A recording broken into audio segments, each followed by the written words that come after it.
Day for the Goods, round 2, local fair, ethnic flair.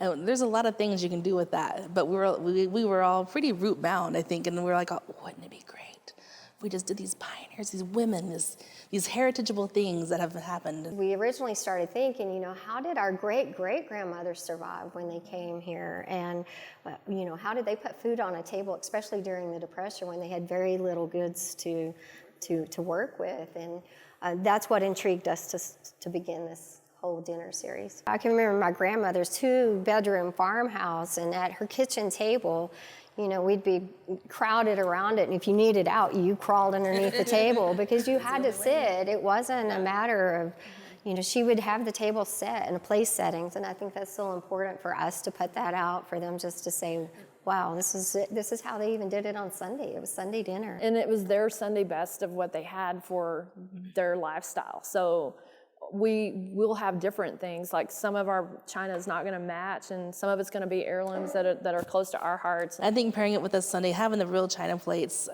I just think it's a touch. People didn't use paper plates. They took the time. I don't use paper plates now. I mean, if you're going to eat good food, why would you eat it on a paper plate? Yeah. I remember my grandparents talking. There were certain, items or dinners that you would have. It'd just simply be what was grown, what was on hand, what you could afford. My mother canned a lot. She canned everything there was.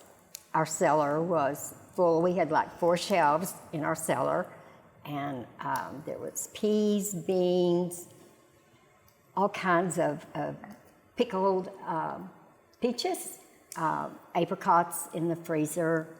She did not let anything go to waste. And then we had, my dad killed the beef and the pork, so we had everything from the farm. The neighbors would share amongst themselves a lot. So someone would call and say, I have a whole bunch of apples, or I have plums, or something like that, and you just shared with your. And that's kind of how the parties began. I think maybe the neighbor had a ton of plums, and so like, oh, we've got a ton of plums, but you don't want to waste any of that food. Back then, it was critical.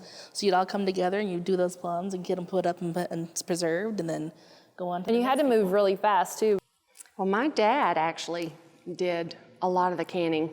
It was something that he just enjoyed, and we made big parties out of it as we became adults.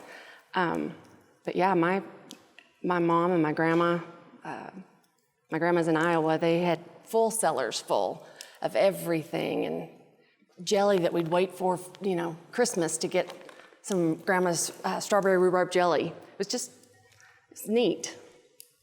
I was kind of probably a little different. My family has farms like in this area for major crops, but my mom was more like a forager. So we lived in Fort Worth, Dallas, right? There's not a whole lot. We had a little garden. That's great. We gardened the heck out of it. But she'd be like, oh, I saw some grapevines 10 miles from here. We're going to go pick it. Or I saw some apricot trees in this lady's yard. And so my mom always made sure that we were like out scouting. Got to do something with it. You can't let it go to waste.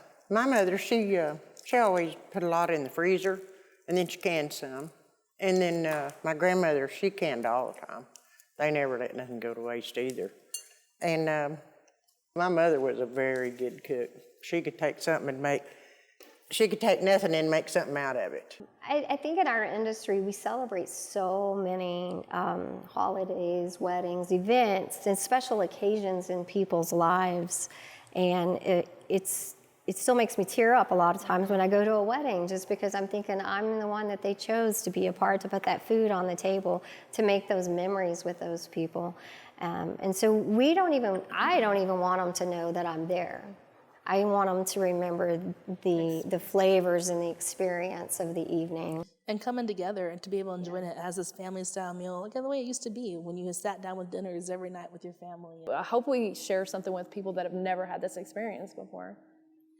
Especially like coming from my generation. I mean, most of my friends, they never sat down for dinner. They didn't have that family atmosphere like I was blessed to have with. And still to this day, some of my friends are like, what, y'all sit down for dinner? Like, y'all don't eat in front of the TV? I kind of hope somehow, if I get to bring my hand crank ice cream machines, we get volunteers. Like, you want dessert? You better start cranking.